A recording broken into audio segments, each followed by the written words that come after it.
Hello and welcome back to some more Dwarf Fortress. We are continuing our fortress for the animals, our Earthen Castle fortress. This fortress we have gone for, I want to say we're getting close on 10 years now in game.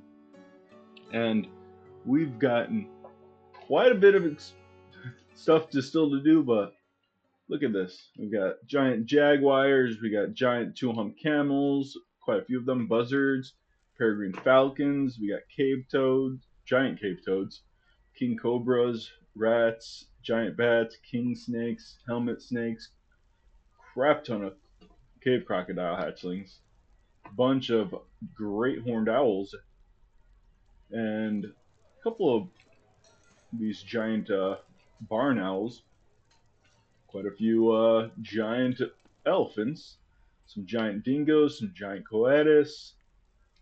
You got more giant elephants. We got a bunch of ibex, normal elephants down here. We got some one hump camels down here with some elk birds also.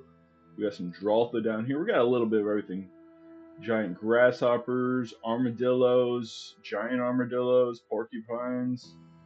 Then we got a couple of those random animals strewn in there, the normal ones that we get. We also got some wild boars.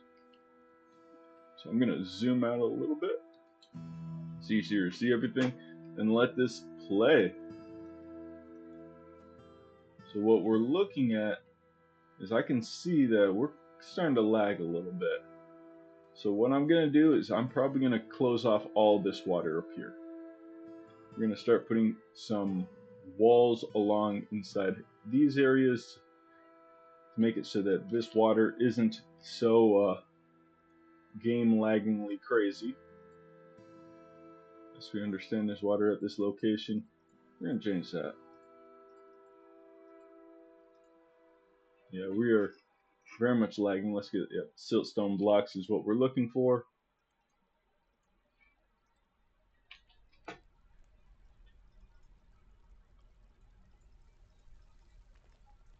Look at that. Wow, that's fairly bad, I would say.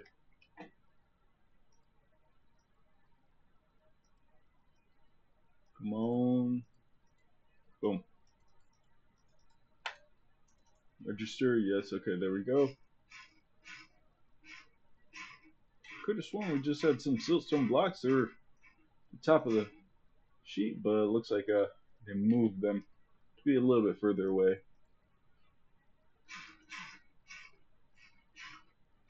Where is that siltstone? We're just going to wall up pretty much all of this stuff up here. Really not too much I really want. It looks like we're getting to some clay loam over here. I don't really care about getting a couple more white jade clusters. Let's see what I can do. I'll probably have to do it one at a time. But I might do that. I'll try to get it all done real quick. Probably cut away to when I'm done. So I'll see you guys in just 1 second. Alright, so it looks like our little area up here is finally gotten pretty much covered up with all the stone blocks that we have. But we are still kind of very slow at the moment. So what this episode will be is I'm going to kind of go over everything that we've kind of gotten so far. So I kind of briefly went over our animals. And we're going to go over to why one of the things we're doing, or why we're doing it, is overall training. So overall training, how Dwarf Fortress works is as you train animals, you slowly get more knowledge in them. You start off with a few facts, then you get general familiarity, then you're knowledgeable with them, and then you're finally expert. The domesticated ones are the ones that are pre-programmed into the game to have these animals domesticated for you. You can never actually get anything like these buzzards. I can never get them to that domesticated status. Doesn't mean you can't have tamed ones. It just means you can never get this overall training to domesticated. In order for you to get a tamed animal, you need to train them when they're a child or a pup. So this dingo, this one's tame, whereas this dingo pup, when it's born, it had a basic little trained amount up here, like this giant war elephant trained, or one of these, any of these elephants or anything like that. But when I train them as they're little, they actually get that tamed one. That's why these crocodile hatchlings are tamed. For example, these buzzards hatchlings are tamed, but none of these buzzards are actually tamed. You just train them when they're a child, and then you get that tame status. But like I said, you'll never actually fully be able to get that overall training to domesticated. I wish there was a way, like you just focus on one animal and you eventually get it to the point where, hey, your dwarves finally domesticate that, but they don't have that in the game, unfortunately. But one of the things that happens as you have animals and you train them, and you get caravans, those caravans will actually bring back some of the knowledge your dwarves at your fortress have, and they'll spread it out to your whole civilization. That's why you can see right here, eagles, we have a few facts about them. I have no eagles here. Our previous fortress had actually a couple of eagles that were training. We were able to get a couple of facts about them. And as time progressed, our civilization ended up having that. So now when I start a new world or a new fortress, it'll always start off with a few facts about eagles. And as caravans come, they'll bring back more and more. So I'm hoping by the end of this fortress, when I end it and I start a new one, we'll have quite a bit of knowledge already about many of these different animals. You can see we've got quite a few facts about, or quite a few bit of knowledge about all these different animals. There's ones that are underground, like giant cave swallows, giant cave spiders, giant bats, although we have giant bats, not a great example, but like these crundles and these other cave spiders and cave swallows. These ones are underground creatures. And your dwarves will always start off with a general familiarity of how to train these animals underground. Doesn't mean you can't train them up better and you can't get more stats on them or more overall training.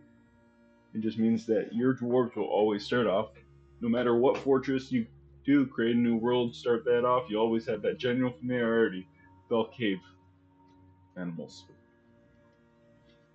So that is our animal training thing. We've also got a couple of beehives here. In order for your dwarves to have beehives, you need to have on your map colony of honeybees. And what you want to do is you want a couple of hives. When you set them up, you want to get rid of this do not gather products. All the rest of these I have selected. As your dwarves actually come and gather these products, it'll actually, you can see right here, destroys the colony. So you want a couple of hives to have that unselected. So you'll have kind of your breeding hives of bees, and then they'll actually use these hives and they'll split and then they'll install them into these new empty hives after your dwarves gathered the products to destroy the colony. They'll need to get another colony from somewhere else, and that is your breeding hives. And with hives, you can get honey, you can get wax, this royal honeybee jelly. That is, honeybee jelly is just made for food. You got the honey, which you can use for cooking, or you can use it for brewing mead. So over here, you can see, make mead. I don't have any empty food storage items, it's barrels. So I've keyed up a couple more to add to our carpenter's workshop over here. So that is this part of the animal training goes. You can see I've got a couple of animals in cages over here. In order for you to catch animals, you need to have cage traps. And in order for you to have cage traps, did I already trade with you guys? I think I did. In order for you guys to have cage traps, well, look at it. See, we are now quite knowledgeable in king snake training. So that's really cool. nothing there. I wanted to see if there's any eggs. But, so in order for you to make cage traps, you'll need two things: mechanisms and actual cages. You only need to make the mechanism once. You put it down into the location, and your dwarves will then come over and load the cage trap. In order for you to continue using this, and animals will step over top of it, it'll get captured, or an enemy. I've got quite a few random enemies in here also, and they'll get captured, and then your dwarves will grab that. If you have a stockpile designated for animals, they'll come bring them over there, and then they'll grab another cage and load that cage trap back up, effectively kind of continuing to use that same thing over and over again. As you can see, I've got an animal stockpile there and another animal stockpile here. Then I've actually got one more down here, although this one's custom. It's only for empty cage, so I keep all my empty cages down here, all the ones for animals right here, and then all the ones for like those things that you can't exactly tame, so you get agitated eagle women, mantis men, gnoll. Oh, I've got a couple mods in here. I want to say like only 3 or 4. Ones that add gnolls, ones that add ichthyds, and ones that add, oh, what was the last one? Naga. And then the other mod I'm working with is, oops, I'm gonna let that play, is one that, depending on how large the animals are, you get actual meat and leather based off of the size of the animal. So for small animals, you're gonna get not as much. For larger animals, you're gonna get significantly more. That's just a little mod I've got in here. Now I'll kind of go over some of the things that are a little bit more unique, or that are not exactly baseline for the game. So soap. Soap is one of the things you're going to want to eventually get up. For your hospital, you want to have some soap. I've got a small hospital set up right here. If I select this, I can look at the details for this location. And you see, these are all the things you're going to need for your hospital. Thread, cloth, splints, crutches, powders for cast, buckets, and soap. So I'll go over soap and I'll go over for powders for casts. So soap is a multi-process kind of thing that will take a minute for you to get set up. First thing first, you will need a wood furnace. Wood furnace, you'll need to make ash.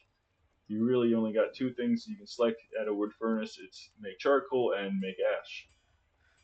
Ash will then need a ashery set up, and you're going to need a bucket. You'll need buckets, and you'll need the ash, and you'll use that to make lye. Lye then will be used at your soap maker's workshop. You can make soap out of tallow or from oil. Oil is a little bit more difficult to get, but tallow is very easy, especially if you got a bunch of animals. You'll need to just slaughter those animals, you get the animal fat, and the game is actually automatically set up to have your farmer's workshop, or not your farmer's workshop, your kitchen, to be able to start rendering that fat down and they'll make it into tallow. One thing you might want to do if you don't have many animals and you want to make sure you have soap is under this labors tab, under the kitchen, you see these are all the things you can have that I've got as far as food wise. This left column is for cooking, this right column is for brewing. If I scroll all the way down, it's usually closer to the bottom. You have the eggs at the very bottom, and then right above it, the tallow. You can see I've got this all unselected. I probably could re-allow them to use it for cooking, but I've got plenty of other stuff they can use for cooking. But you'll want to unselect this. That way your dwarves aren't using the tallow for cooking. You'll save that tallow for soap making. And I don't want to brew up. I don't want to cook my drinks into food. I've got plenty of that. But certain things like, hey, I've got plum helmets. I want to only use these plum helmets for brewing because I've got plenty of meats I use for cooking. These are all seeds. The game kind of automatically defaults a lot of this stuff to not use for cooking, and that is good. These things like macadamia nuts, you'll use for some things will be automatically used for cooking because macadamia nuts, you can actually plant a seed plot for that. You can plant seed plots with prickle berries, eggplants, tomatillo, rock nuts, ropeweed, all this other things. Now, one thing I did go over with the forgot to go over with the beehives, but they'll also cover this as far as soap making is over here on the quern. So there's two versions of the quern. Oh, there is the quern, and then you can also let's bring it up here. I believe it's under machines and fluids, maybe. Is it the screw pump? Nope. Millstone. So the quern and the millstone do the same thing. The only thing different is the millstone will require power. However, the millstone does work faster. So I could get a little water wheel going through our river right here and hook it up to a millstone and start using that a lot faster. I'm not using this quern that often to really have to worry about that. But say you want to use this to mill plants, you can do that quite often. Usually when I use milling plants, that is for dimple cups to make the dimple cup dye. If I want to dye some of my clothes, mass plants into slurry, you'll use this to make paper. And then mill plants or seeds and nuts into paste. And that's how you get your oil. Now over here, this is my little screw press. Let me zoom in on that a little bit so it's a little bit easier for y'all to see. A little screw press right here. Right now, I've got press honey from honeycomb. So your doors, they'll actually extract honeycomb from these beehives and that royal bee jelly. And then they can make honey from that, and the honey is what you use to make mead. You can also press liquid from fruits, into paste, and then press plant slurry into paper sheets. So you need to make the plant slurry here, and then the paper sheets here. I've got a couple paper sheets lying around, and that is mainly used for querns, which your library will need. I'll go over that after I'm done with the kind of soap and the other thing I was going to go over, which was the powder for casts. So that pretty much covers the soap makers. The easiest route I found is just soap from tallow. It takes a lot of extra things to get oil, so it's just a lot easier to do tallow, in my opinion, unless you're trying to do a more farming-based dwarven fortress rather than having animals. Animals are really easy usually. But for this, for us to get that powder for casts, you'll need a kiln. The kiln is going to be under your workshops. I totally forgot to go over some of this stuff. Workshops. So you can see ashery is here, soap makers here, and then for furnaces is where you get the kiln. Also the wood furnace. And there's also magma kilns, magma glass furnace, and magma smelters. If you have lava on your map, you can actually put this. I just want to double check on that. Yeah, you should be good. You're dealing with them pretty well. You'll want to put that right above a tile of magma. So say I've got my workshops here. On the underground, I'll need some lava right here with an actual open spot down there, down below. So that is magma stuff, kind of the essence of magma smelting. Magma smelting is great because it doesn't make you have to use coal or coke. And I'll go over this a little bit later, but kilns. Kilns are great if you've got clay.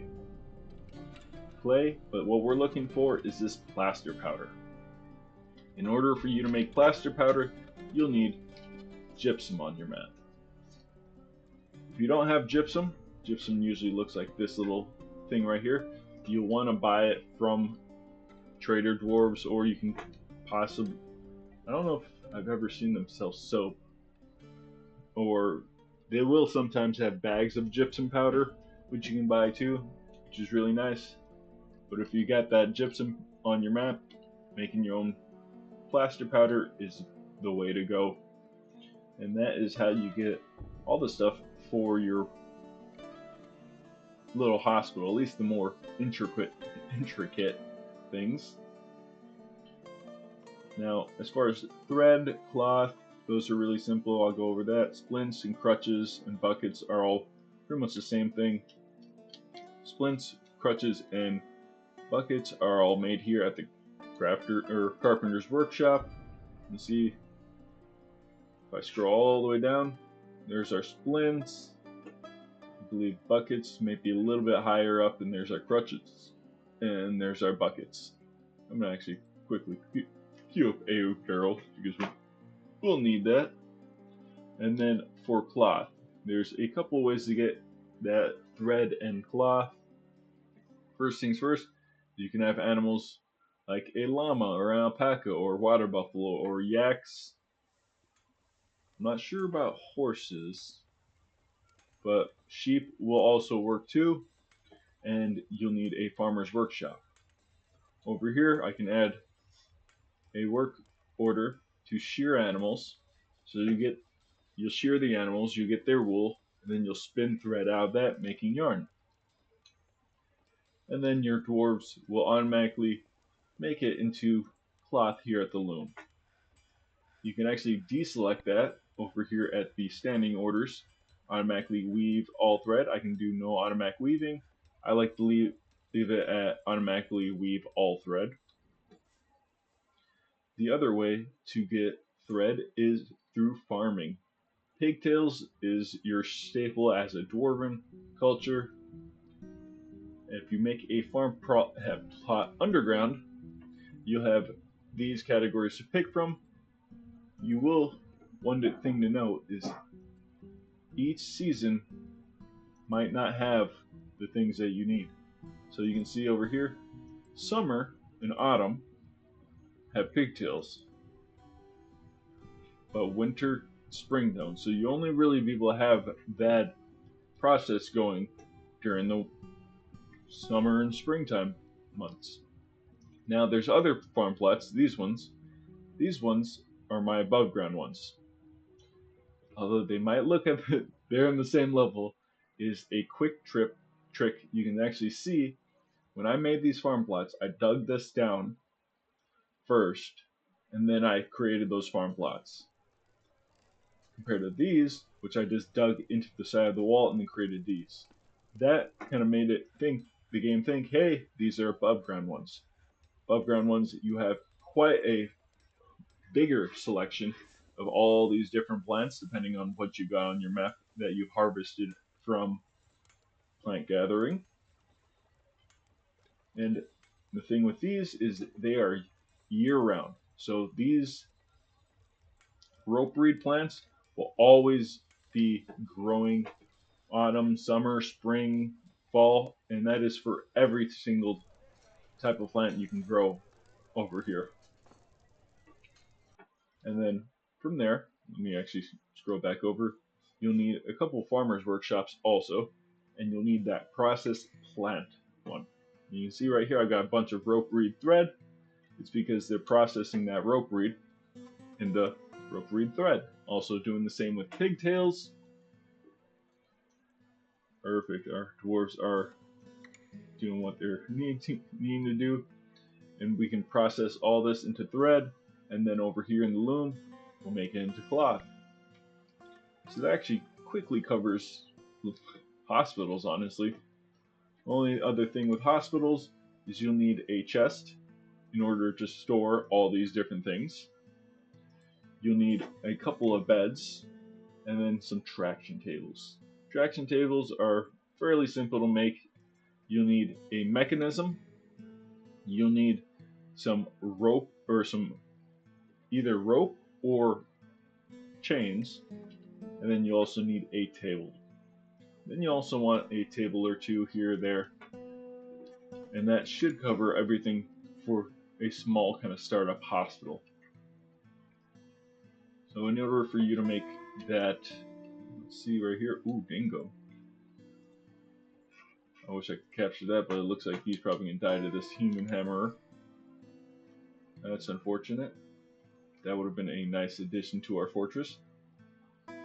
But back to what I was going over. In order for you to make ropes, you'll need a is it Clothier's Workshop? Let me double check. I believe so, yes. Clothier's Workshop. And you can see there's a couple different categories. Yarn are that stuff from animals. Cloth is from your farming. And there's actually one other thing I forgot to go over is silk. I'll quickly go over rope real quick. You can actually select any of these. Then open up the menu. Hey, rope or cloth. I want to make stuff out of cloth, and I can want to make a cloth rope. Quickly gonna go over the silk. Your dwarves in this underground. If you're lucky, you'll have some cave spiders walking around, and as those cave spiders, little tiny cave spiders, these ones won't actually harm your dwarves. As they wander around, they'll actually release thread or web into little spots down here, and then your dwarves will actually automatically go get that unless you designate, hey, I don't want that. So over here, I have no automatic web collection going. I can automatically collect webs if I want. It's defaulted to this. I'll put it back to that. I mean, right now I've got this closed off, and there's definitely reasons for that. So that kind of covers this side of things, and your dwarves will automatically collect that silk, that webbing, come over here to loom, and weave it into, or oh look at it, it looks like collect web is already up there. They'll weave that into cloth and silk thread. So that really covers pretty much everything. In order for you to make a traction belt bench, you need a, do I have it? Yes, mechanics workshop over here, make traction bench.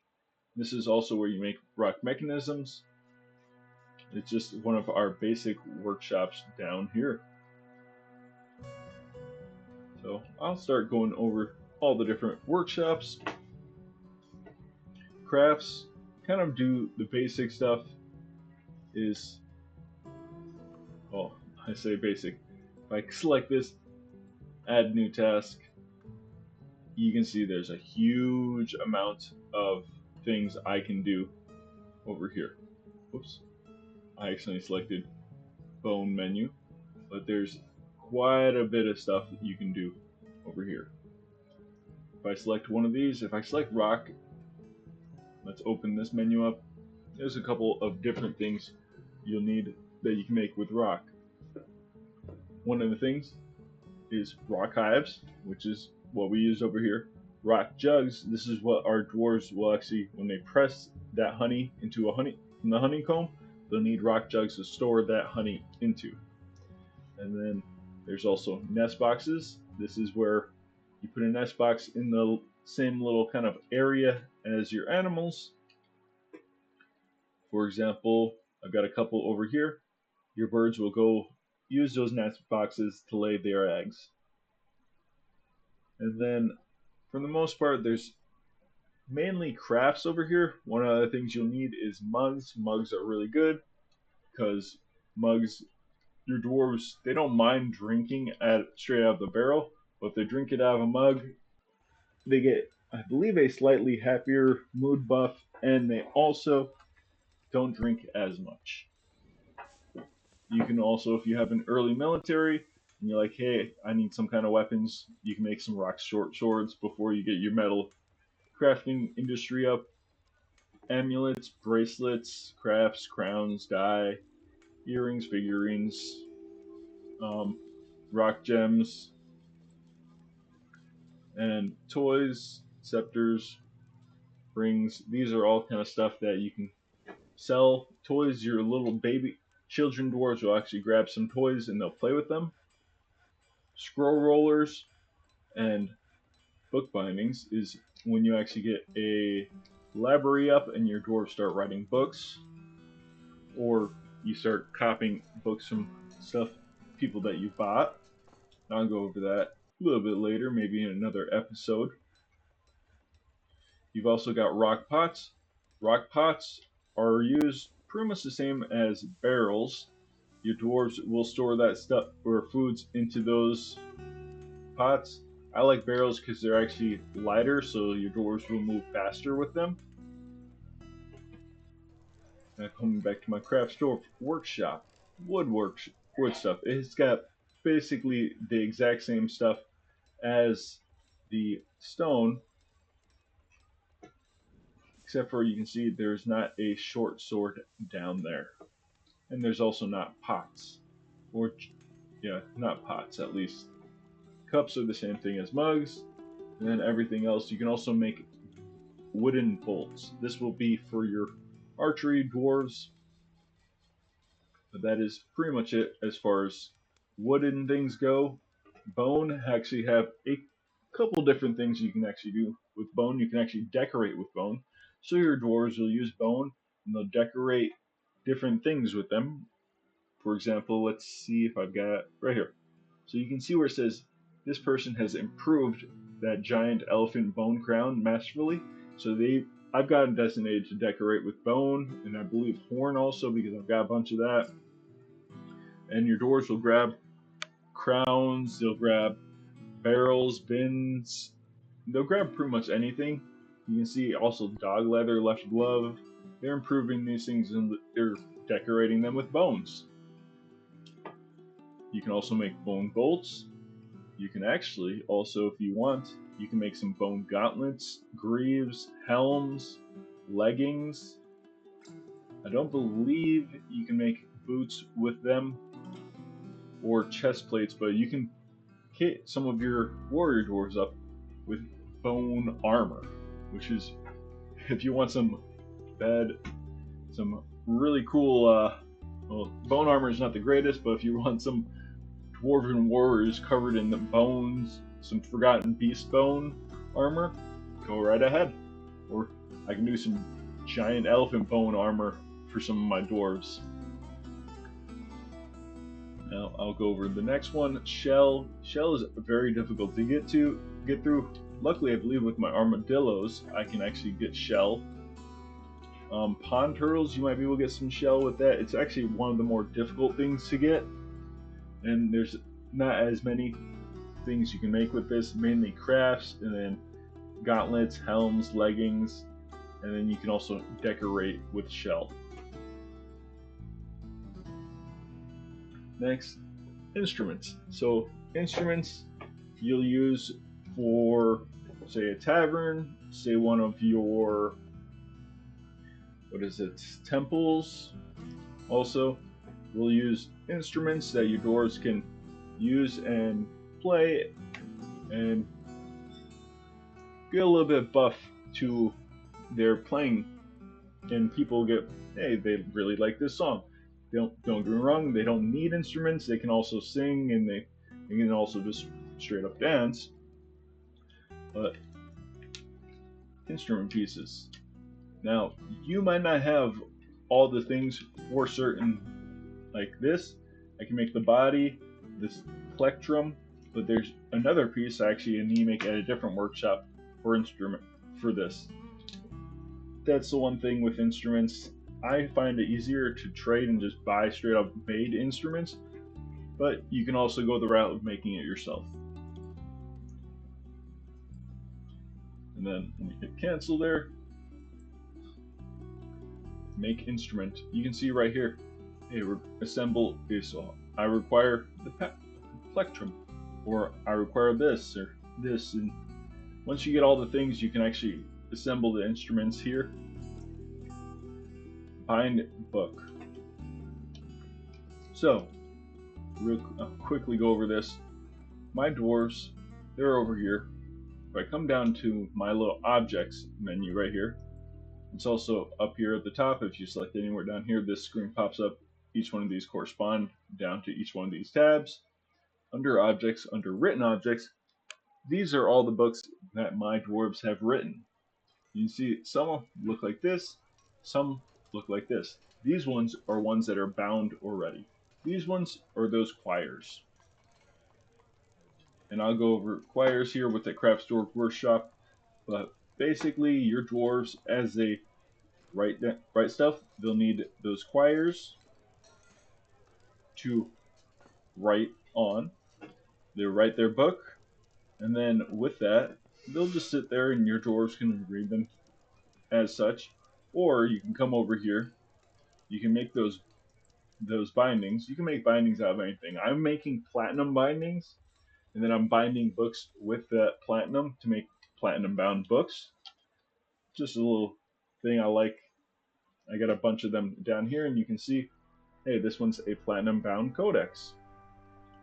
And this is the Galley of Blockades. This is the book we wrote. The reason there's kind of a difference is if I come over, let me select right here, zones. And I select my zone right here, and I look at my location, the library. I've got there's scribes you can write, you can have, there's writing material there's quires. You can actually, I've got quite a few scholars. You can add more, say I want another scholar, I can click here, click one of my doors and make them one of my scholars. Or you can have scribes. Scribes will actually take books that you've already got and they'll make a copy of it. So that is how you make, or how you get kind of multiple books in here. That's why you'll sometimes see, hey, this one's a copy of that. And then you can see this is the normal straight up book that we have of this. And these ones, this is like a copy of the other book. It will not say copy once it's found like that. Let's get rid of that. Ooh, some peregrine falcon chicks. I'm gonna quickly come over here. I need to put those peregrine falcon chicks into here. Boom, boom, boom. You can see these ones are trained. I will need to select people to train them. Come all the way down to the bottom. This is where your newest ones are born. I got an armadillo pup, and then here's my peregrine falcons. And then sometimes there's certain animals, when they're born, they're automatically adults, and you can never actually get that. Like giant cave toads, I got giant grasshoppers are like the same. And one thing to know, if it's born out of a nest box, it does not automatically get assigned to that zone. But if it's an animal that gives live birth and it's born in a zone, it'll automatically be assigned to that zone. So something like that peregrine falcon, I had to assign that to that zone. However, the armadillo pup is already assigned to that zone. Alright, coming back to my craft store workshop. So binding books, once you get that quire that's been written on and you get a book binding, you can bind books.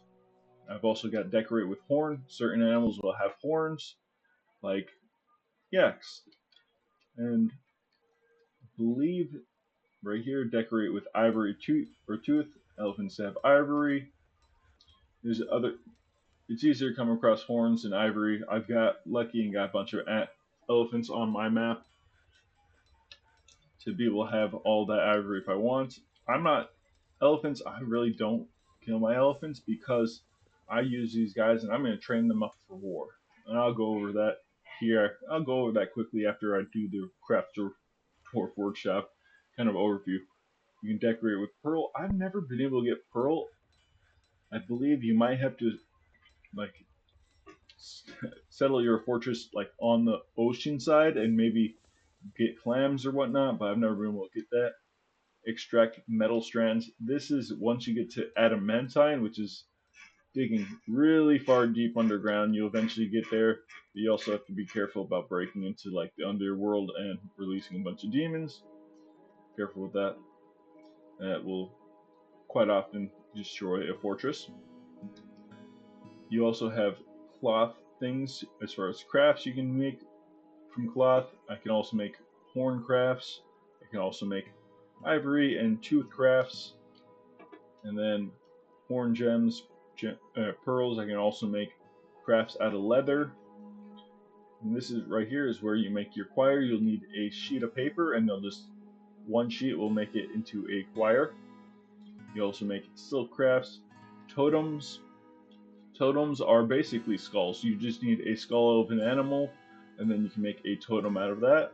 Wax crafts, when you actually press that honeycomb in, to make honey, you get a byproduct of wax, and you can make wax crafts. And then you can also make yarn crafts. So that is the Crafts Dwarf Workshop. So quickly going to go over the actual war animal aspect of this thing. So you can see I've got a bunch of war elephants. You'll be able to tell if an animal can be trained for war right here. You can see this one, this giant bat. Giant bats can be trained for hunting. And you see in that top right corner, it says toggle whether this creature will receive hunting training. Hunting animals can be more stealthily, move stealthily during hunts. If I come all the way down here, my giant jaguar. This right here is the war training one. So this animal, war animals have more lethal attacks. I got more giant bats, a giant leopard. I come all the way down. I got elephants here. Hey, these ones I do want to designate for war. These ones I also want to designate for war. And all my elephants, once they grow up, I can designate them to be trained for war. As while they're still children, that's not a possibility. So that is war training for this. The one thing you'll need to set up for that is having an animal training spot. I believe I already have one set up somewhere. I'm not quite sure. I think it's somewhere over here. Yeah, right there, a little animal training thing. And our dwarves will walk them over there, and they'll train those animals in war. So that is the Crafts Dwarf Workshop. Hey, you can see right here, they're actually binding this book, The Truth About Trade. They're binding that right now. I'm actually also making rope reed crafts. I can actually select, when I select, say, anything really, I'll do a quick little yarn craft. Why not? Now if I select this magnifying glass, I can select what kind of material I want to use. I've got a bunch of llama wool. It'd be like this. Oops, I think I might have right clicked. And I want that to be made out of llama wool. So I can make a llama wool craft. I've got a bunch of rope reeds, so that's why I've got that selected to be made out of rope reed. I got plenty of other cloth I can use for clothing and such. Nothing to worry about there. Now, under the next workshop, and at least in this main one that you'll use quite a bit, is the Carpenter's Workshop. I've got mine kind of built over here, very central. This is probably the first workshop you will build in the game. You need it because this is the only one that you can make beds with. You can also make instrument pieces here. You've got things like wooden corkscrews, wooden spikes, balls. These ones, you can also make, I believe, metal ones. This is going to be used for when you're building traps, and you'll use it for a weapons trap. And let's continue down. You've got altars. You can make altars here. You can, I believe, you also make metal altars or stone altars. You'll have an altar in your little temple area for your dwarves over there. You also get animal traps. Animal traps are different than cage traps. Your dwarves can go out and they can hunt little small creatures and they can capture them in animal traps. I don't suggest making them out of wood. Animals will always chew their way out of wooden animal traps, so you want to make them out of metal. You can only make animal traps out of metal or wood. Same thing with normal cages. Cages, you can, if you make it cage, make them out of wood. They're very light. Stone or metal cages, your dwarves will lug those around and they'll be very heavy. Animal or wooden cages are much lighter. It doesn't matter if it's a metal cage or a wooden cage, they will hold the animal you capture in it no matter what. I've caught dragons with wooden cages and they've not escaped. Now, a little wooden animal trap, a mouse can chew its way out of that. Yeah. Now, next, you've got wooden armor stands. You also have weapon racks further down. Some of your dwarves, once you get to nobles, will require you to have weapon racks and armor racks. You can see right there needs weapon rack, armor rack. I need to get this guy his stuff here soon, but not everyone needs it. I believe it's usually kind of the counts will need that, your mayor will need that, captain of the guard will need that, and I don't think really anyone else. Oh no, this guy's also the mayor. That's why it's showing here. He's also our broker. Brokers don't need that, but they'll need that. And you can also set them up in your barracks. I'm gonna select my barracks real quick, and if I select this, choose which squads will use this barracks. You can actually have them store their individually assigned weapons and armor here. And if you have weapon racks and armor racks, they'll put them on those. I've just had them training here. I've got this main force that basically trains year round, so they're never taking them off of there. Hey, some of my elephants have finally grown up. Perfect.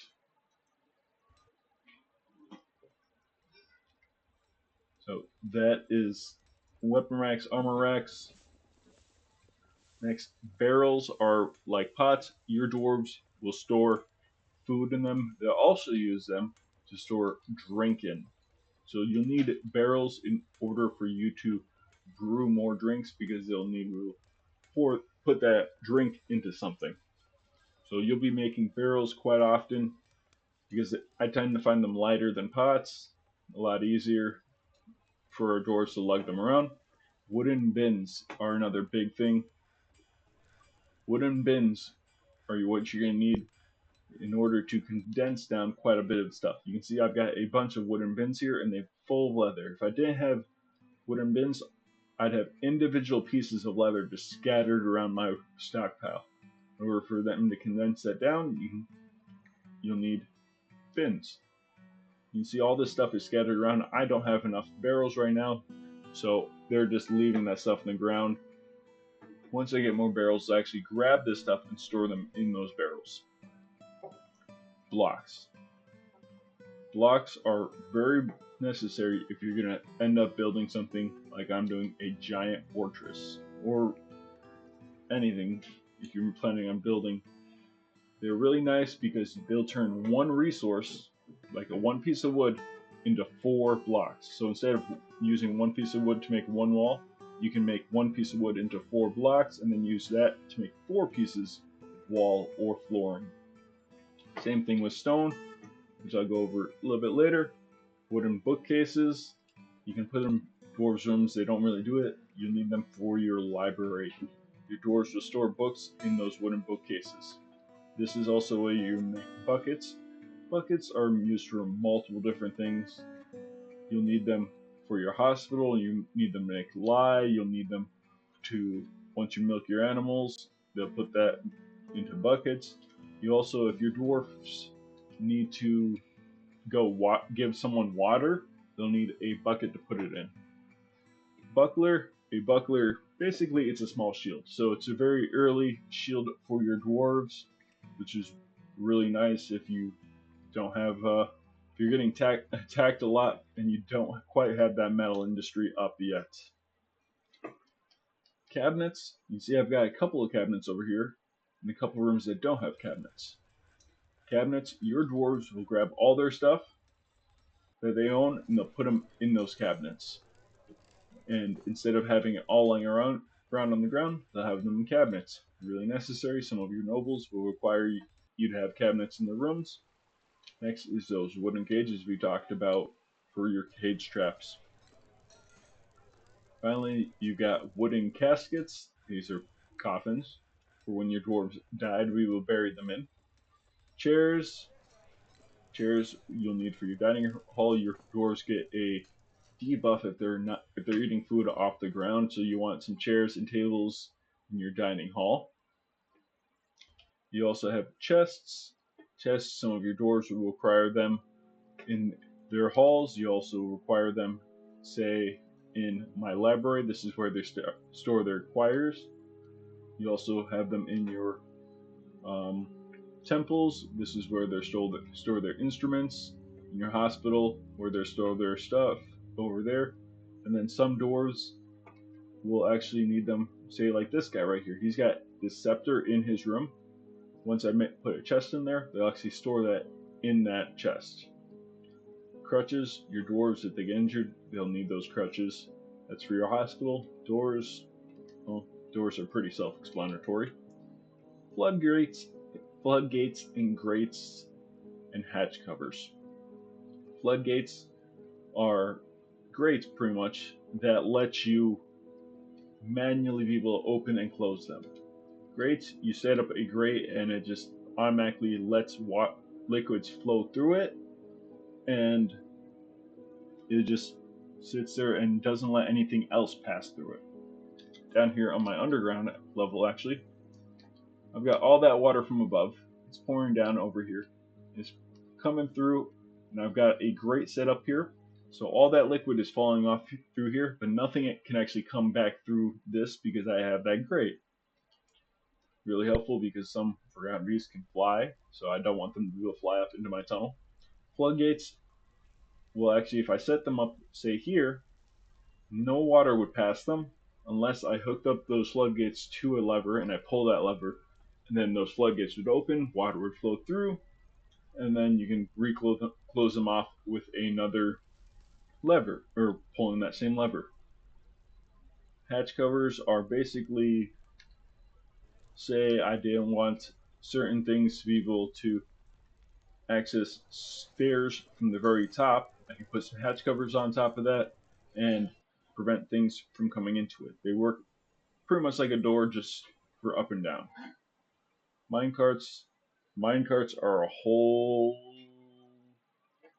different thing. I'm not going to get into anytime soon. That is, it's complicated. It's not exactly the easiest thing to deal with. So we'll kind of go over minecarts maybe in their own episode eventually.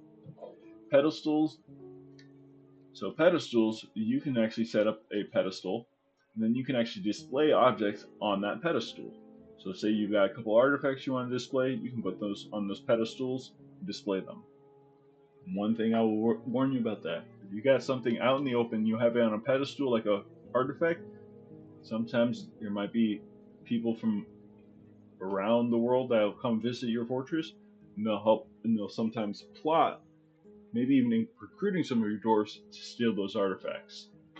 I like to keep all my artifacts locked away if I can help it. Pipe sections. This is for when you're pumping water. That's its own little beast. We also got wooden shields, like a buckler but bigger. Bucklers allow your dwarves to kind of maneuver a little bit quicker. The shields give more protection. Splints for your hospital, pretty self-explanatory. Step ladders. Step ladders are, if I create a zone for gathering fruit, and I select, hey, I want this right here, your dwarves will grab that step ladder and use it to help and actually grab. Oh, sweet, you're leaving. We'll actually use that step ladder to reach some of the higher spots to be able to harvest fruit from there. Let's go back to Carpenter's Workshop. Tables. Tables are pretty much like I said. Same thing with chairs. Your dwarves will need those tables and chairs to kind of use to eat. Give that make them not have the negative mood buff. Also, if you don't have a metal industry work set up, you can actually have your dwarves quickly make a couple axes, spears, or training swords for them, and they'll start training with those and get better with them. So when you get them their proper metal weapons, they've already got skill in that instead of having them train without any weapon. So that when they get that new weapon, if they haven't been training with it, they'll be novices. But if you have them training them with them early on, they already have that skill in that, and it'll make them more proficient fighters later on. Also, they're better than just straight up fighting your dwarves fighting with nothing. Weapon racks and then wheelbarrows. Wheelbarrows are used mainly for like storages. So this stone storage, I've got a couple of wheelbarrows set up to be linked to this, and your dwarves will go over there and they'll use wheelbarrows to grab stuff or stone, and they'll haul it back to the stockpile to store it there. Wheelbarrows make them much quicker. If they're walking around, and you got dwarves carrying stones to stockpiles, you want to get wheelbarrows. It makes them much quicker to bring them there. All right, that pretty much covers carpentry. Bowyers are very basic. They're used to make crossbows. You can make bone crossbows, you can make wooden crossbows. You can also use metal eventually to make metal crossbows. I recommend going metal, but your dwarves early on, if you want to get that ranged military up, get them a couple wooden crossbows or bone crossbows, and will help them get that ranged experience up earlier. That's fine. Just quickly going through that. So that is your bowyer. Next, your ashery. Kind of went over that with making the lye for your soap. But you can also use that to make the milk of lime, potash. That is when you start getting to more complicated crafting stuff. I won't cover that right now. This is more basic stuff I'm going over. Jewelers. I've got my jeweler's workshop here. You can cut gems or you can encrust certain things with gems. I can also polish stones over here. I can cut raw glass into gems. Mainly I use it to cut gems. Sometimes you get a large gem that is only really used for trading, or you can display it on a pedestal if you want. Or, hey, I want certain things to be encrusted with gems, finished goods. I want all my little knickknacks, my crafts to be encrusted with gems, increase their value. You can also say, this is my my leader's room. I could encrust this weapon rack or this table or this throne with gems. If you do that, you're gonna have to go through a couple of things, which is linking workshops or linking stockpiles. If I do that, I want a stockpile, and I want to only select certain things to be stored in that stockpile. And I'd have specifically anything made out of petrified wood, and any tables, thrones, weapon racks, armor stands, and then I'd also have to have selected for them to also pull from our gem stockpile. Then they can individually use that, pull from both of those to encrust furniture with those gems. Once you get into it and you start understanding how to link workshops, and you kind of want to play around with it a bit to really get into depth and know how all that works. But that is kind of basically the only thing for jewelers workshops. I've got them cutting a couple different gems. I've got cut gems, and I've actually have them cutting specifically certain gems. Anything I've got a decent amount of, like this pink tourmaline or this rock crystal. I'll select both of these, and I want them to do that. Oh, I totally forgot to go over this. Where's that other one? Sure, this pink tourmaline. You've got this first bar right here is setting it to be done indefinitely. Your dwarves will keep doing that until you run out of whatever resource you need to be able to do that with. Next, you've got this is making it the highest priority. So say I want them to do this one immediately. I can select this and it'll go all the way up to the top, and your dwarf will make that their main priority to get that done. You can also say, hey, I want this pink tourmaline above that rock crystal. I'm going to put that, click this, and it'll actually increase in priority. This is selecting the material. This is, hey, I'm going to pause this so that they're not doing this right now, or you can just cancel the task. You can do that with all your workshops. As you can see, my stone cutters, I've got them to infinitely make siltstone block and jet block until they run out of siltstone or jet. Now workshops, let's go over the next one. So magma forge, it's the same thing as a metalsmith, but like I was talking about earlier, it needs to be made over magma. I'll go the mechanics workshop. I quickly went over that. You really only make mechanisms and traction benches here. Mechanisms are made for use for a variety of different things, mainly traps and machines and fluids. You'll use them for levers, you use them for gear assemblies, you'll use them when you make your windmill, your water wheel, your screw pump. This right here, this is its own beast in itself. I won't go over that this episode. Traps, you'll need a mechanism for each one of these. Got my cage traps right here. You got pressure plates. Hey, so if I want to set something off, I want them to step on this pressure plate and it'll activate something. I can do that. I got stonefall traps, which is basically a trap with a stone on it. So when something walks over it, that stone falls and it hurts the intruder. Your dwarves will normally be able to walk over these things and not get hurt.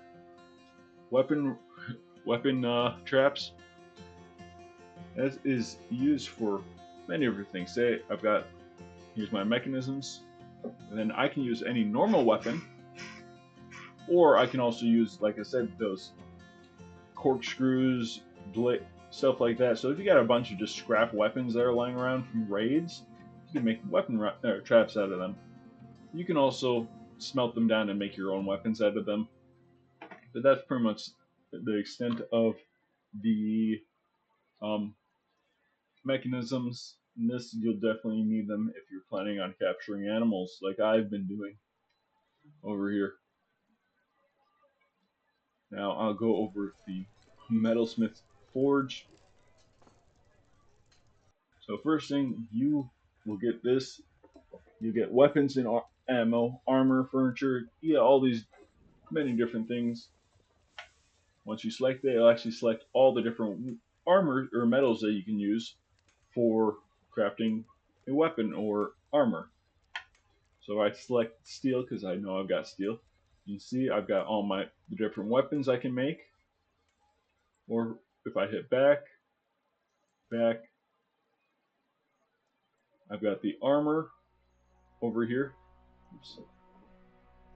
So one thing to note, not all ores or metals can be used to make weapons. Like silver, I can use silver to make weapons. Silver, if you can do that, make a warhammer. They're not really sharp, but they do have a lot of weight behind them. So if you want a bunch of silver warhammer and dwarves, I like that. I recommend that. Steel is usually the best one to get up until you can get some adamantine. And then you got armor. You see, silver doesn't show up for armor. You can't make silver armor. But you can make it all of the rest out of other things. Steel tends to be the best one here until you can get adamantine. Now you got furniture. Now you see I've got a whole bunch more in here, like platinum, electrum, gold. I got silver again. Any furniture can be used, or any metal can be used for furniture. So furniture, animal traps. This is where you'd want to use for animal traps, a metal animal trap. If you want to catch little critters, there's really one use I ever find when it comes to or actually capturing animals is if you're setting it down up in the cavern and you use that and you capture a bunch of little cave spiders. What you can do is you can set them up into their own little room, release them from the animal traps, and then you'll get webbing from there. You want to keep your cats away from them so they don't kill them, and you can kind of build up your own supply of silk using that method. You can also make barrels, buckets, cages, chains, the same thing as ropes. Your pipe sections, kind of went over a bunch of this stuff. Pretty much you can also make splints here. Now, sarcophagus, which is basically, you guys already know. coffins. Let's go back. Now, your dwarves, when they do this, this will be their weaponsmithing skills. This will be their armor smithing skills. This is their blacksmithing skills.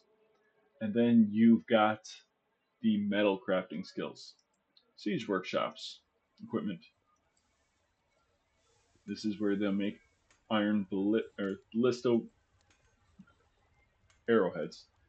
Ballista is a very powerful thing, but you gotta be smart about where you place it, and it's best used at a distance down a long hallway. Now I'm gonna go back. Trap components. This is all those things for like your weapon traps. So all these things can be used in weapon traps. You can also make mechanisms. I recommend making rock mechanisms. It's cheap unless you got a huge metal industry going, you get a bunch of metal, then you can maybe use some mechanisms out of any of these things. These tend to be those ones that are only used for weapons. Other objects. This is your crafts. So you can make altars here. You can make anvils here out of iron and steel only. Nothing else can be used for anvils. You need an anvil when you make a forge. Usually the game already sets you up when you kind of embark on the world to automatically have an anvil in that first embark kind of section. But you don't always have to do that. You can, if you get like, you can trade for one, but you won't be able to actually forge more until you actually have one. So I always recommend grab an anvil when you first start off your fortress. So you've got that going for you. You can make book bindings, bookcases, dyes, flasks. Now flasks, and there's also water skins, which are used with leather making. Your military dwarves will use flasks or water skins. They'll store liquid in there, so then if they're out on a long, you got them stationed somewhere for a long time, they will use that and drink from the flask or the water skin instead of rushing back, finding a spot, drinking that, and then running back. They will stay there for a bit longer if they're using a flask or a water skin. Goblets, cups, mugs, same thing. You make hives here, jugs, mine carts, nest boxes also, pedestals, pots, scroll rollers. You got step ladders. You got a whole bunch of different things you can use over here. You can also mint coins. Really, there's not really a use yet for that. Or you can also stud with iron, which is basically encrusting or decorating something with that metal clothing. You select this is mainly, or it's only for adamantine. We don't have any adamantine. That is a late game, very much late game thing. Then you can also make instrument pieces here at the Metalsmith's Forge. Now, we'll go over some more workshops. We got the screw press, which I kind of went over down here earlier on, so I won't really need to go over that again. I'll skip over siege. This is where you're going to use it to make ballista and catapults. I'm not planning any ballista or catapults. I don't have any enemies near me that are really at war with me, so I don't really need that. But if you're getting sieged a lot, I recommend long hallway, ballista at the end. You'll want a couple of fortifications in front of it, with them not really having access to it, and your dwarf will shoot from using that ballista, and it'll go all the way down the hall, and it'll hit somebody, and it'll do some major damage to them. I will warn you, those dwarves that are operating it, once something comes close enough to it, those dwarves will freak out and run away. I wish there was something that, hey, I'm using this ballista or I'm using this siege equipment, I don't get scared, but they don't have that in here. Next is that soap maker's workshop, which we went over, and then finally stoneworker's workshop. This is your mason workshop. This is where you'll use to make many different things. This is kind of probably the second workshop I build typically. You can engrave memorial slabs. So say one of your dwarves die, you don't have anyone nearby. Ooh, I believe our historian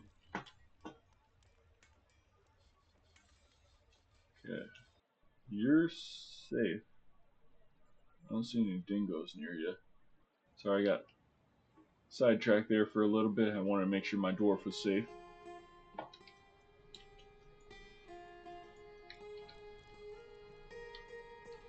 Say one of your dwarves die, like they drown underwater, and you don't have access to getting them. Like I've got this river here, I've got this dwarven body here. I can try to like empty this water out and try to get that body to flow into a spot where we have access to them, or you can create a slab right down here, rock slab, and then you can engrave it, and then I've got, hey, this is a memorial to this dwarf or this dwarf, and that'll give that dwarf, it'll put them to rest in a sense. Dwarves, when they die, if you don't put them and bury them, then they'll kind of get this.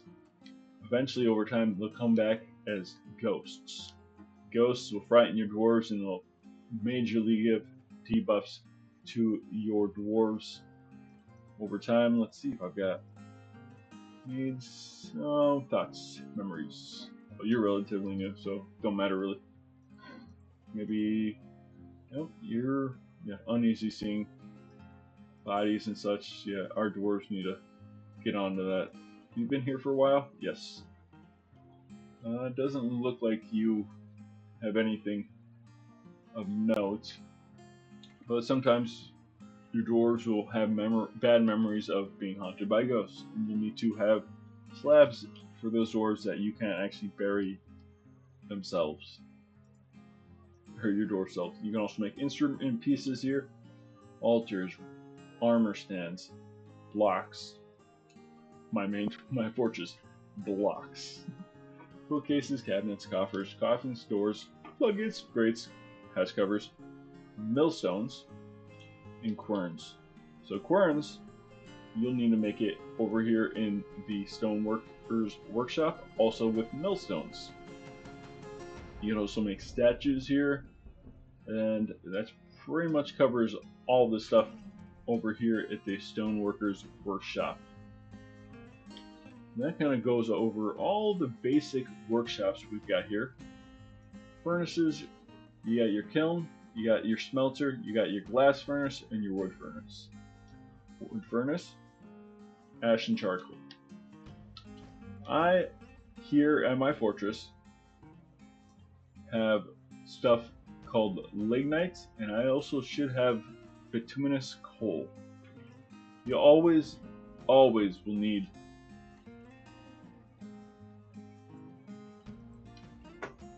killed that dingo. Okay, sweet.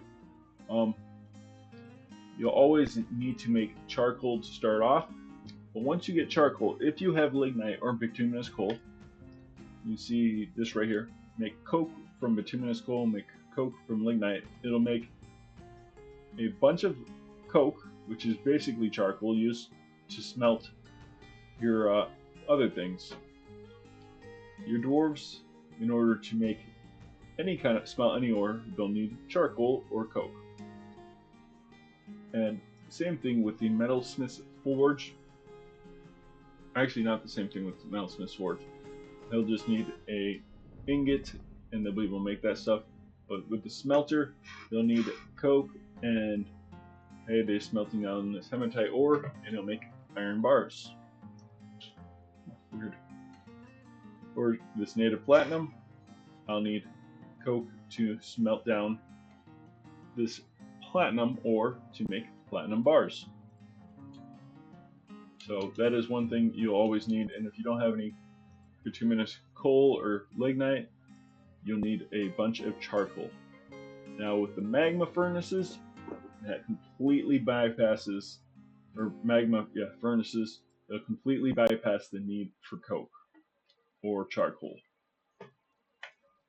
Kilns, you got a couple different things. You can make instrument pieces. I can tell our dwarves to go collect clay.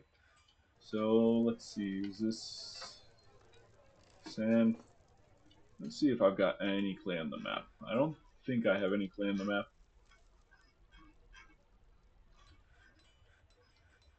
Yeah, I don't think You can see right here, it'll tell me if I've got clay, if that number went up at all. So I don't think I have any clay on the map. So I don't have really access to use some of this stuff. I can buy clay, but one of the other things you can use, let's see if I can find it, is right here, kaolinite. Kaolinite you can actually use in place of clay. Kaolinite will make porcelain things. Clay will make earthenware objects. So I can make a clay statue, and you can't actually, if I select this, I can't select the material. Just tell them, hey, use the kaolinite or use the clay. What I can do is I can go up to my stocks, which I've got.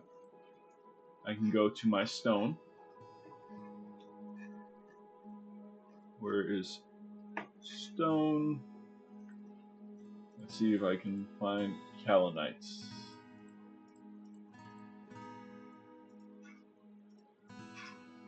Oh, I know you're somewhere around here. Got a bunch of chips. Good amount of all these kaolinite. I've got 54 kaolinite. I can tell them, hey, don't use kaolinite at all because I want this stuff to be made out of clay. Vice versa, I don't think clay shows up under stone. Yeah, actually it does. So I can tell them, hey, this clay, I forbid you from using any of this clay because I want this to be saved, or I want us to be making the porcelain stuff. So now when I do this make stone clay statue, he'll make a porcelain statue. If I make clay crafts, he'll make porcelain clay crafts or large clay pots. Now with pots for clay, they're slightly different than stone pots or barrels. They'll need to be glazed in order for you to be able to put any liquids in them. Now, in order for you to glaze something, you can see, hey, I need an empty, unimproved glazed jug. You got jugs and pots. And in order for you to make glaze, you'll need to make potash. So potash you can make from ash or you can make from lye. I don't see the point of making it from lye because you make ash and then you make ash into lye and then make lye into potash, or you can just make that ash right into potash. Milk of lime. I forget what this is actually used for. I might have to double check that for y'all before we go over that in another episode. I do have a glass furnace workshop. You can see collect sand, make instrument, make piece, make green glass, clear glass, crystal glass. You'll also need to make, I believe, potash for you to make clear glass. Forget the requirements for crystal glass, or it might be crystal glass what you can make with potash. But in order for me to tell them to collect sand, I'll need a zone for sand. So you can see, hey, I've got sand here. If I select this, you can see this number going up. That lets me know, hey, I've got sand. You can select where you want your dwarves to collect that material from by creating this zone. And that's really it with the glass furnace. Glass is usually, you can make a handful of different things out of there. One other thing that other stuff doesn't have is windows and files and terrariums, which I believe terrariums are just animal traps basically. But a portal, that's just a door. A window, you can actually set up a window like right here, and you can doors as they walk by, they'll be able to see out of it, which is a nice little mood buff, or sometimes mood down or not so buff. That pretty much covers all these things. I've got my smelter. You can see I've got all these different things, and some of them are kind of covered up. Hey, I can make billion bars using ore, or brass using ore, or bronze using ore, or electrum bars using ore, or fine pewter bars using ore. I always recommend use ore, because if I smelt down Let's see, right here. If I smelt down limonite, that'll make iron. Or if I smelt down galena, I have a chance to get silver or lead. Now, I've got native gold here. I can smelt down that native gold and get gold bars. I can smelt down the galena to get silver bars, and I can use those both to make electrum bars. Or vice versa, if I select just make electrum bars, it'll automatically use that galena, and the game will act like it is silver. And it'll use the galena and the native gold, make electrum bars right off the bat. It's better to use ore because then you're saving on that charcoal or coke process of having to make the bars first and then use those bars to make another bars. You just completely skip over a step if you're using ore. If you're not sure what those stones are used or what each thing that you have is used for, this little thing under the labor stone use, economic stones, it'll kind of give you a little help. So this is ore of bismuth. Make coke from bituminous coal. Bituminous coal. You got stuff like calcite, chalk. This is going to be used for pig irons, steel bars, and quicklime. In order for you to make pig iron, in order for you to make steel, you need to make iron bars. And with those iron bars and one of these things like calcite, chalk, um, dolomite, you'll use that to make pig iron bars. They'll take an iron bar, some of this stuff, and they'll make pig iron bars. And then for steel bars, they'll take pig iron, I believe iron, and one of these things to make steel bars. So there's some stone you'll need to make the extra steel. Takes a little bit longer, but steel is worth it in the end. Hey, copper nuggets. Like, hey, galena, I have a 50% chance of getting silver, but this is normally an ore of lead. Well, technically, if that's 50, then that's a 50% chance of getting either one of these. But if I use that smelt using ore, it'll automatically use this as silver. You can see, hey, this garnerite, that's a ore of nickel. Hematite, that's iron ore. Horn silver, of course. So if you're not sure what you got, like limonite, hey, what does this make? Boom, iron. I got malachite, that makes copper. I got sphalerite. What do I use that for? Zinc. Tetrahedrite is also one of those things like galena that your dwarves can use along with the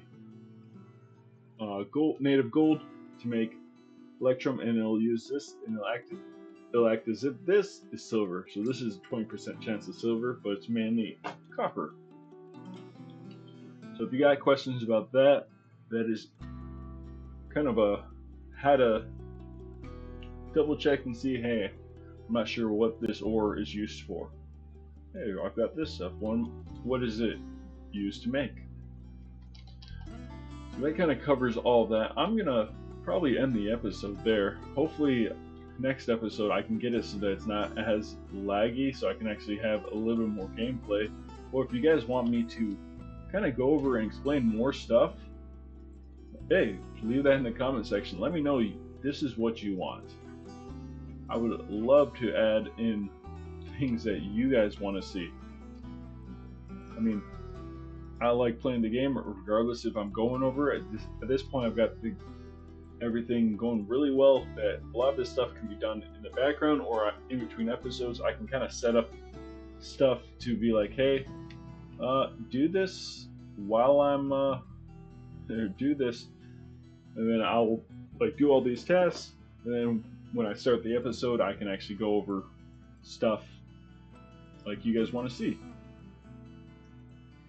Right now I'm just continuing to add more stone blocks here, getting less water into these areas so I can get hopefully less lag. I think, whoops, I don't want that or that stone, that right there.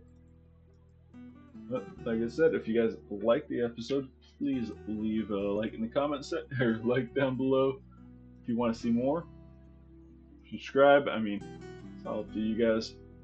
And I hope you all have a wonderful rest of your day. This has been the Koi Boy. Adios now.